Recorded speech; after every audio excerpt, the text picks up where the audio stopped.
Hi, this is Jay. This is Gimpy Bob. This is Steve. And this is Brian. And we are Alpha Quadrant 6. We are a sci-fi review show. Tonight we saw Ready Player One. This is a spoiler-free review. We're going to do a very short review just to say about our initial reaction to the movie without giving away any plot or anything that you don't want to hear. So, Bob, why don't you start? What did you think of the film?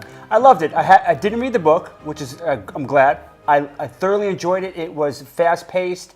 It had so many nostalgic elements to it from the 80s pop culture and geekdom, but it wasn't too much. It was just a nice, steady stream of like, oh, wow, look at that. Oh, yeah, that was funny. I thoroughly enjoyed it. I think they did a great job in something that could have been very tough to pull off. Right. What do you got, Steve? Definitely an orgy of 1980s sci-fi and gaming nostalgia. Absolutely, from the music to all the pop culture references. It was, it's a rare thing these days where you watch a movie that is just pure fun from beginning to end. You know what I mean?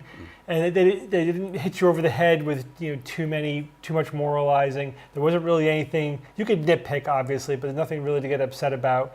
It really was a kind of an unspoiled pleasure from beginning to end. Loved it. And there were parts of the movie where I was, laughing out loud and screaming out loud, which it's very hard to get me to do that in a movie. That's right. Brian? I enjoyed it very much. I actually have read the book, and I love Spielberg as a director. I think he was the only choice for something like this. He brings the heart, and he's a master filmmaker, and he defined so much of the 80s, so he was the right choice. And I found it very enjoyable, and I think that overall, I'd say about 65% of it was faithful to the book. And the changes they made, for the most part, though I think I have more nitpicks than the rest of you guys, for the most part, they were kept at least in the spirit of the book.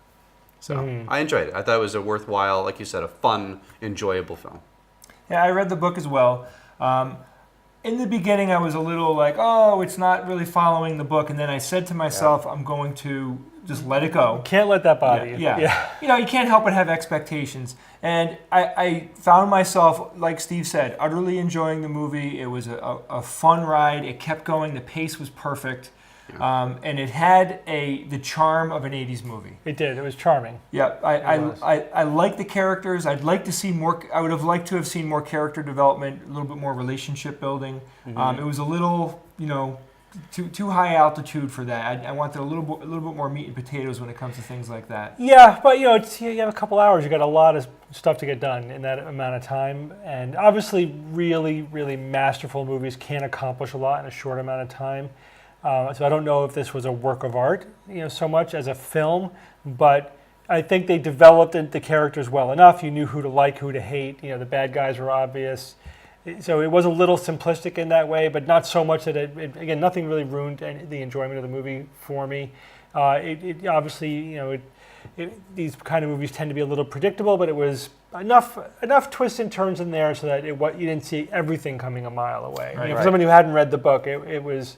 You don't know exactly how they were going to get there, And superficially, it was beautiful. I mean, it was really beautiful. Even the characters they weren't really trying to go for really crazy photorealism, except for that one character that I was seeing some uncanny valley that was just like, whoa. But only one person. Artemis? Just brief. No.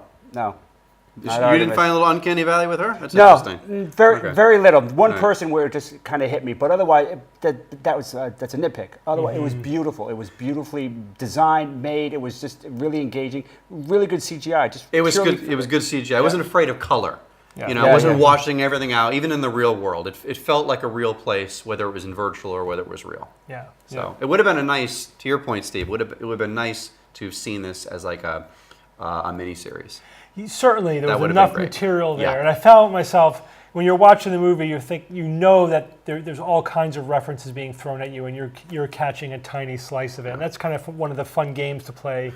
And for us who just grew up absorbing 80s, 90s geek culture, trying to catch as many of the references as possible is part of the fun of this movie. Sure. Right? And you always, of course, get excited when you always like, oh, I know where that's from. Yeah, That's always fun. So, and it was unapologetic. The movie was exactly what it tried to be. It wasn't trying to be something it wasn't. And it was, again, it's just good to have a good movie-going experience where you go, you have a ton of fun, you're entertained from beginning to end.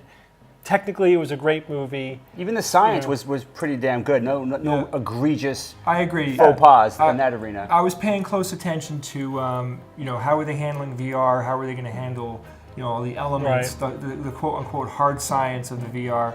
I have some nitpicks here and there, Right. but nothing where I'm like, oh, come on, or I didn't Right. have any of those moments. So it sounds like 4 solid recommendations to see the movie. It's a Yes, it's recommendation, fun. Yeah. absolutely. And good for Also, kids. read the book. Yeah, but watch Or the listen movie to it. first. Watch the movie first. That's my And recommendation. then listen to it. And then read the book. So this is our brief spoiler-free review. Once you've seen the movie, come back and watch our much longer, in-depth, spoiler-laden review.